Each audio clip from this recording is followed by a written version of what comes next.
to I got it, it's being recorded, has led to a sponsorship motto where we can deliver print books as gifts through avenues of trust. And I'm really excited to say the first book is well underway, and it is on the topic of regenerative economics in partnership with Capital Institute. So very excited about that. And this fellowship year for me has been so formative because I began the year still figuring out the business, had quite a few of the pieces, but did not have a team. And I also want to say I came in with a deep background. I worked with Alan Savory and holistic management 30 years ago, kind of cut my teeth on Buckminster Fuller and Jane Jacobs and Schumacher. And here's what I want to say about that. I came in with a lot of that in my mind and committed to it, but it was in the context of the fellowship, really discovering that even though I knew things, there was still the practice and the process of integrating in the context of a fellowship, in the context of conversation. And I discovered a lot of places where my mind was still very, and it's an ongoing process, how formed we are by the mechanistic system. So that was really an edge for me and a very valuable one. Now, by the end of, we're just about at the end of our fellowship year, and I know that the work I did during the year formed a kind of magnet within me, and I'm so happy to say I've attracted a team, a local team. The energy of having a local team is it's just great. And now with the team, instead of being on my own learning this stuff, I'm learning to apply it as we work to launch this business. And I'm just very grateful for what I've learned, and how to, from the ground up, from the roots up, integrate this kind of practice. It really is a practice, and conversation as we launch a business. So what else would I say? If you're willing to be challenged, I know if you're here, you're committed to this kind of transformation and change in the world, and a willingness to be challenged is a very good thing to bring into the fellowship. So I'll end with that. Thank you, Faye. Wonderful. Sorry about the recording, everyone. One of those days, but if anyone, I did get a note from someone who's joining a little bit late. We do have a recording of last week's session as well from the starting point. But yes, thank you, Faye. Wonderful to hear your voice and learn a little bit about your journey and what was meaningful to you. And yeah, I can't wait to see the first Our Book be birthed in the world. I'd like to add one more thing, if I may, and that is the richness of being in this context, doing this work with the people who were attracted to this, was a rare and wonderful opportunity. So I wanted to just add that. Thanks. Thank you, Faye. Elise, would you like to share a little bit about your story and your work with Wild Within and your journey? Yeah, hi everybody. My name is Elise Saronin, and I am the founder of Wild Within, which is a coaching, consultancy, and resource platform for regenerative leadership, but through the lens of the individual. So in Rhythm is very focused on the organizational lens, and you can still apply a lot of their programs and practices to the individual. But I've really seen a need in a lot of regenerative leaders as we apply these patterns to organizations. Organizations are made up of people, right? So that deep embodiment. And there's, that disconnection of what does it mean to be human, and the fact that we are nature, and what does that mean if we've grown up in mechanistic ways, lopsidedly masculine energy, like then that's kind of the lens that we see the world through. So really helping people, including myself, we're all in this together, really exploring this new space that we want to create, which is healthier systems for everybody. So I have a background in ecology and conservation program management and coaching, and then just wanting to really step into the, fully embodying and expressing putting my full self into the world by being a change maker. And so what drew me to the fellowship was first and foremost the Rhythm team. I helped in one of the design labs hosting a cohort through the design lab, focusing on career change. And I just got so much energy from Rhythm's team that I was like, I don't want this to end. I want to keep hanging out.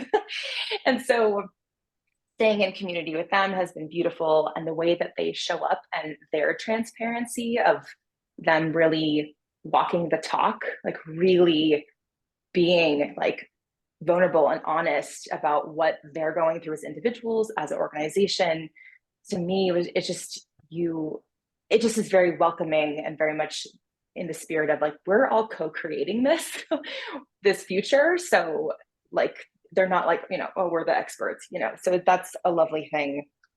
In addition, wanting to be part of adding to my community and wanting to continue. I'm a forever student. So, what do I don't know? What do I want to reinforce in my life as a person? And then as I'm bringing Wild Within to life and building my own business, like, how do I ensure that these principles, patterns are infused into that creation?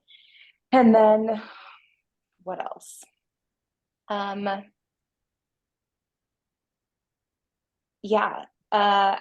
would say, like, what was my experience? My experience was connection. And our particular cohort was just so ready to show up vulnerably and be honest. And so we really connected in this very beautiful way of like, we're all aspiring towards a similar North Star, even though we all have very different contexts.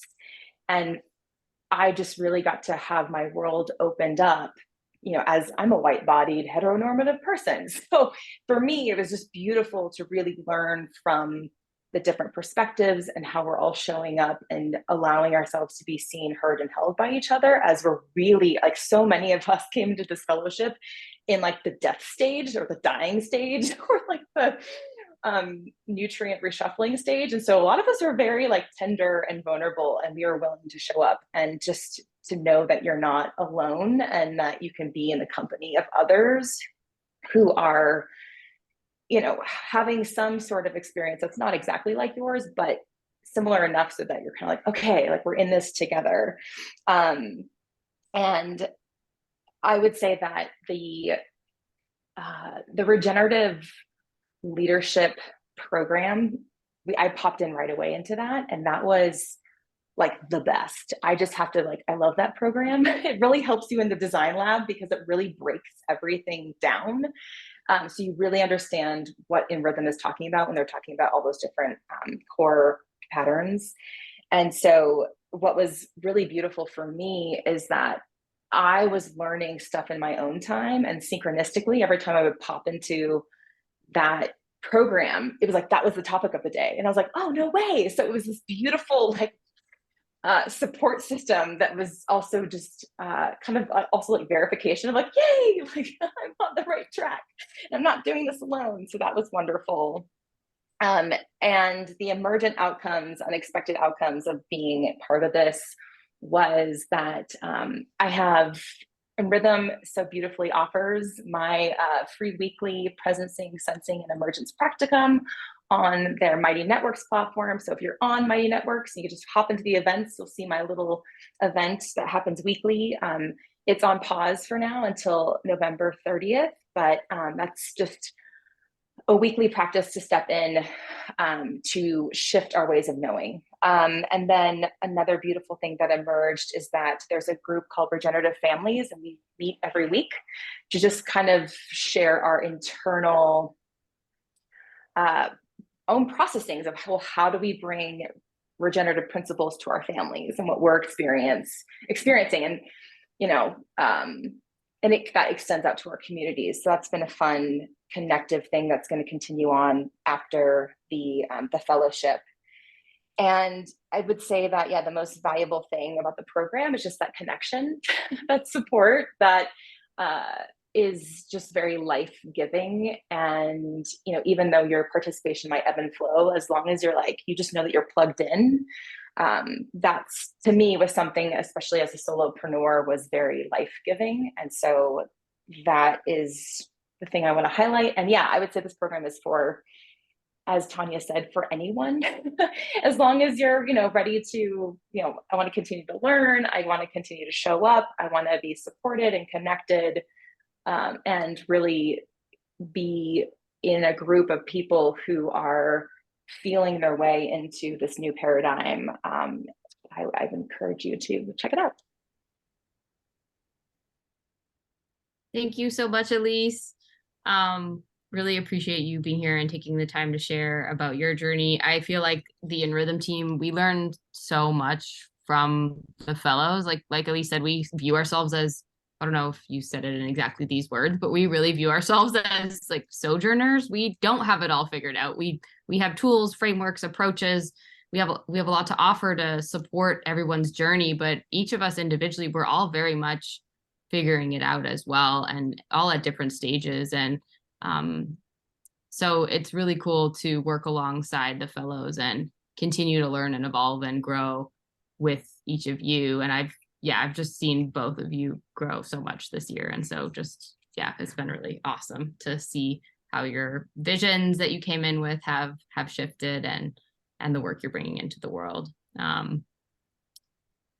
Well, grateful for you sharing that again. And I guess maybe I'll share just before we move into Q&A, we might get questions on this. So we might as well just say this up front, just about the specific dates. So I'll just say that, and then we can move into questions and reflections.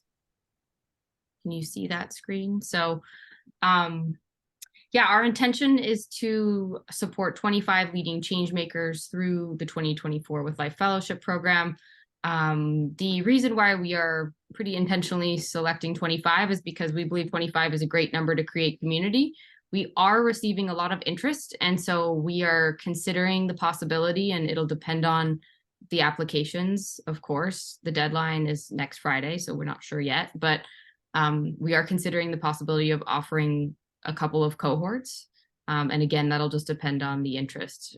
We want to be responsive to the needs of our community and the interests from the community. And so we'll see, but we intentionally want to create a small, tight-knit community of about 25 people. The applications are due next Friday, November 17th. The application form can be found on our website. The link is there, and we can put it in the chat as well. We'll notify you by December 1st whether or not you have been admitted into the program. There's an enrollment period where we just ask that you confirm your participation by middle of December, so that we have time to onboard everyone into the program in January. And then, we'll begin with orientation in January. Some folks might already dive into some of the programs. There's a design lab beginning in January. In February, there'll be a leadership program, but you'll receive all of this information and more when you are admitted into the program. So maybe I'll pause and I'll stop my screen share, I'll pause, and then we can just see what questions are coming up for people. And you're welcome to either raise your hand, or if you would prefer, you're welcome to put your question in the chat.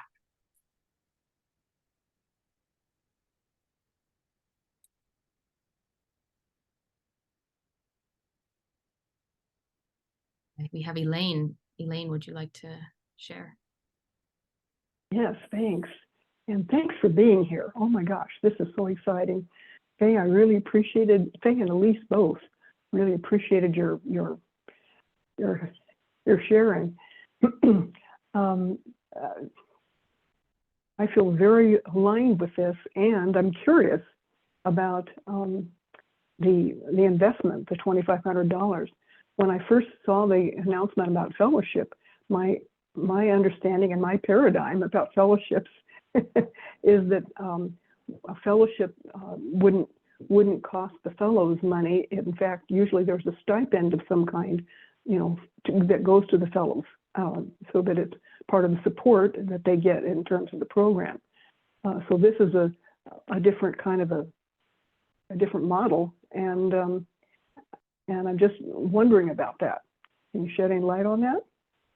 Yeah, Jeff, may I ask you to take this question from Elaine, please? Sure. Thank you for the question, Elaine. Two answers to the question. One, we are working on and would love to be able to provide philanthropic support. Most fellowships of that nature that offer it for free and work with a stipend for the participants are supported by a philanthropic or organization of some kind, grant money. We are a public benefit corporation, so we can't receive grant funding, not a nonprofit organization. So this investment we see as the lowest possible investment we could ask for to be able to receive what we're providing to the fellows. So not that it's a direct price comparison, but if you were to look at the a la carte prices for all the courses that you have access to, as well as the staff time, we're trying to make it as accessible as possible, but we can't offer it completely for free. So may I follow up with that? Sure. Sure. So my understanding is, from what I think I understand you to say, that since you're not a nonprofit organization and you are a public benefit, a B Corp then? A public benefit corporation. No, we're I'm in-house counsel also, so I'll take this question. We're a public Okay. benefit corporation, not a B Corp. B Corps have to be public benefit corporations. Public benefit corporations do not have to be B Corps. So we have decided you. not to pursue that certification. Thank you. So because you're not a nonprofit, you can't receive grants. I understand that. But so there's, does being a benefit corporation eliminate you from having, from providing full scholarships for people, full fellowships for people? Or is it's more of a matter of the funding base is what I think I'm understanding. Yeah, Is that accurate? it's a matter of the funding base. We're a for-profit company and we don't take in grant money. So we do offer a tremendous amount of scholarships for all of our programs. I think we calculated the numbers and close to $500,000 over the last 2 or 3 years. And there are scholarships available for this. They're limited, so you can apply for a full scholarship. So we do end up providing scholarships for some fellows, but we can't do it for all of them. Yeah, there's some, Thank you. if That's very good. anyone, oh, sorry, Elaine. I was just gonna Go say, ahead, if go ahead. anyone is interested in applying for a scholarship, there are questions about that on the application. And so would invite you to fill those out with your honest needs. And we'll do our best to accommodate all of the unique needs and contexts in our community. But yeah, great question, Elaine. Thank you. Yeah. Thank you, all of you. Okay, we have someone with the name of iPhone is next. I'm sorry, I don't see your name. Maybe that's Monica. Sorry, I'm on my Monica. iPhone. Monica Richter. Hello there from Sydney, Australia. So a couple of questions. One sort of a practical nature. I guess being on the other side of the world, is it possible to organise, if one is successful, meeting times that might meet a cohort of, like, now is a good time, for example, 7 a.m. here versus what it is over in your neck of the woods. And I guess another more important question around how you think about creating kind of the decolonizing language, bringing new people to the cohort. You know, do you provide translation services so that we actually are able to share some of the materials that come out of this cohort more easily with other people, you know, or are you thinking of doing this and it's going to be something that comes? I'd just be really curious to know how you're working towards that decolonization approach yourselves. Thanks. So thank you very much. Jeff, may I invite you to speak to that question as well? Thanks. Yeah. Thank you, Monica. Very, very, very good questions, and thank you. Welcome. I was in Melbourne for 6 years, so nice to see you from Sydney here. Yeah, this is, to be fully honest, it's not an area that we are getting enough investment in. We'd love to do more. So we've provided translation services for specific programs, and when we've gathered enough interest and for specific clients, and we've been able to provide get funding for that, or be able to find a way to be able to provide that. So, but in general, our courses are unfortunately still primarily in English. Our materials are primarily in English, and the time zones are actually, we are just from level of interest, we create the programs to be in fairly decent time zones for the Americas, Europe and Africa, and for Australia, and which means we often are not great time zones for Asia and India, sort of Central Asia and India. And that's just, we've tried out all kinds of different things. What we are doing is, if we can, we do have a lot of interest or need for a particular area or for a particular language, then we've been able to go and find support for that when needed.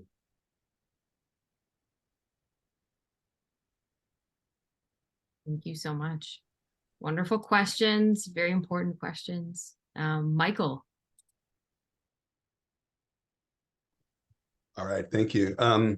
Yeah, so I'm really interested in, I'm learning about the whole regenerative design community, and there appears to be a lot of organizations that have been sprouting up in the last year or two, and I'm just learning about them, and I'm just curious, what, what some of the interrelationships might be. I know that Capital Institute, you guys have aligned really beautifully. I'm familiar with a little bit with Inspiral. I think you guys had a presence at maybe one of their events in the past, perhaps. But I'm just wondering, what are there other organizations that you're converging with, or that you have relationships with, or how can I learn more about the landscape that you're immersed in? And that's my general question, I think. Yeah. Awesome. Thanks, Michael. Sure. Would anyone from the team want to take the lead on this question?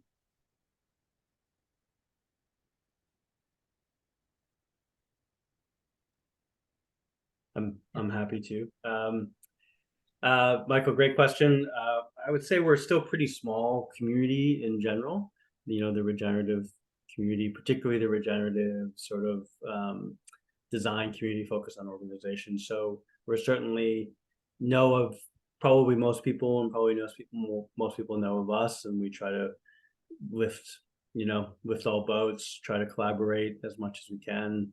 In terms of folks we have really strong connections with, as mentioned, with John and with Capital Institute, and who in turn has very strong relationships with Nora Bateson and Jeremy Lent, Jonathan Rose, a lot of, rather than list, we could list a bunch of connections, a bunch of names, but I would say we're all still a pretty small community. I'd say one thing that we have deliberately made some choices in terms of where we are in that landscape. One is what you will learn in the fellowship and what we learn from our frameworks, we see as very sort of a meta framework, something that you can apply lots of other frameworks to.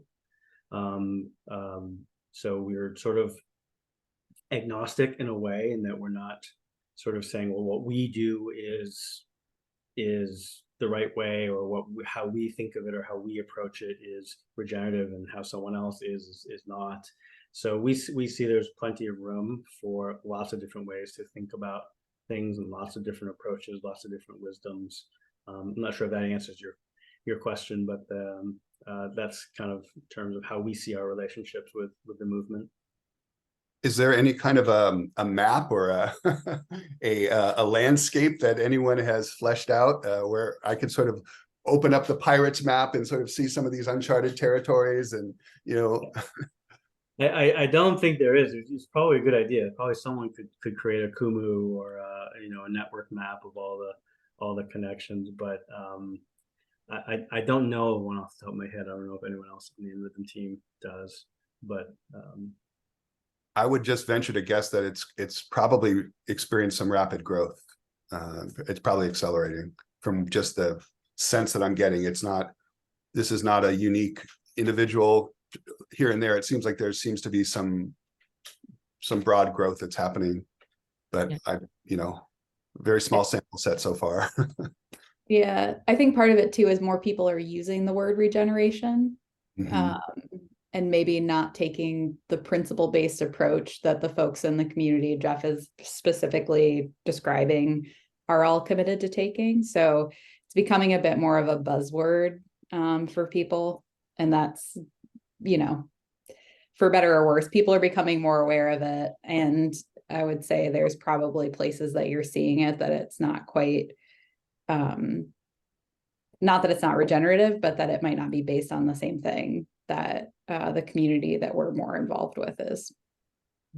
That's what I'm sensing, and I'm really fascinated to understand the differences and where the camps are, where people are pitching up camps, and where, how people are coming together. So I'm just curious about that, but thanks for sharing that.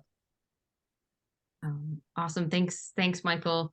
If anyone else in this group right now has any resources on that, you're also welcome to share. I know there's probably a lot of wisdom in this room and folks with varying degrees of familiarity with the landscape. So if you know of any resources, feel free to pop it in the chat.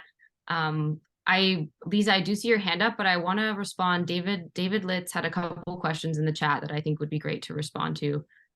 We haven't addressed them yet. So one, what would it be like for multiple members of a team to go through this? I can respond to that question.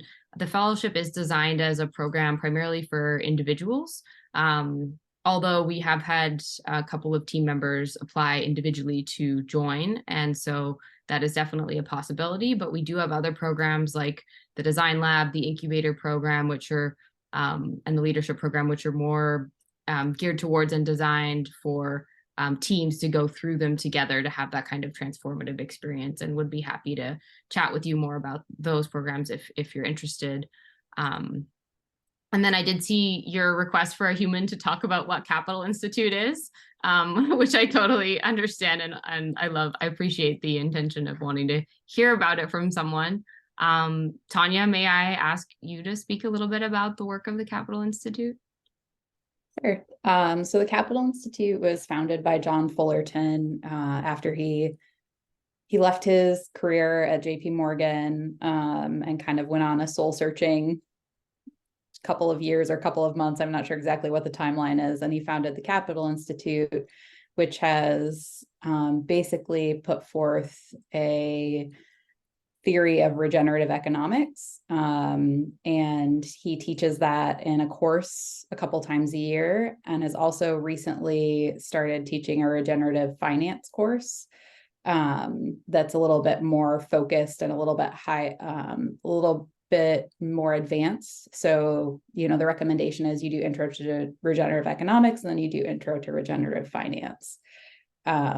And his courses are great. He brings a lot of guests in. So Nora Bateson was mentioned. Laura Storm comes in and does a session. He does a discovery dialogue every month with a new guest to discuss a pertinent of the moment topic. So really great work. John is a really friendly guy, and his courses are very well received, and people really, really love them. Thank you, David. I hope that answers your questions. Awesome, getting a thumbs up. All right, Lisa, would you like to ask your question? Sure. Hello. I'm trying to get a sense of what stage of preparedness this program is appropriate for. Like, I understand that with life, programs are geared toward organizational change. Are they appropriate for people who don't currently have organizations who are trying to build them? Would this be the most appropriate offering for that? I've been like browsing all the different offerings and trying to understand for somebody who, doesn't have people they're working with, is working primarily with an idea without funding, like what offering is the most appropriate? Is this the right one? Thank you, Lisa. That's a great question. Tanya, would you like to take that question? Yeah. So I think that the fellowship can work really well, even if you don't, you're not building an organization or in that space. I think it's a really great place of mentorship. So there'll be people at all different stages of work they're doing in the world. Faye was launching her company. Elise has been sort of working and developing her company for a while and came in and started launching some programs. We've had people come through that are doing a career transition. We've had people participate that are just getting done with college and are trying to figure out what they want to do with their career. So I think it's a really open space. And we have some more, narrow programs, like the incubator is a little bit more specifically tailored to certain things. But the great thing about the fellowship is that it's a little bit more open, and it's a place where you can kind of explore. Yeah, thanks, Tanya. I'd also add, I guess it depends on your desired commitment level, right? The fellowship program is a year-long program where you're going to be going through all kinds of courses, workshops. It's a longer term commitment, and there's shorter programs like a design lab where you can play with an idea for a month and say, okay, what does it look like to design this thing that I'm thinking about, and really put some intention into that. And you could do that over the course of a month in a design lab, or spend a year exploring that and transforming your mindsets around how you're approaching that as well. So lots of options, and happy to speak further if you're still not sure about what might be the best fit for you. And that goes for others as well. If you're just not sure, if you're looking at some of our programs and you're just on the fence about which one might be the best fit, we're always happy to spend time figuring out what might work best for you in your unique context. Yeah, any other questions we haven't gotten to? There's been a lot of chat, so I hope if we've missed your question, please, I know we're coming to time. You're always welcome to send us an email. Would love to invite all of you to apply. And we're really grateful for your time today. And for you joining us and learning more about this program, and for all of your great questions. And yeah, please reach out if you have any others, and we look forward to reviewing your applications or maybe seeing you in another program. Thanks, everybody. We will be sending this recording along with the recording of the first session. Apologies about the recording snafu.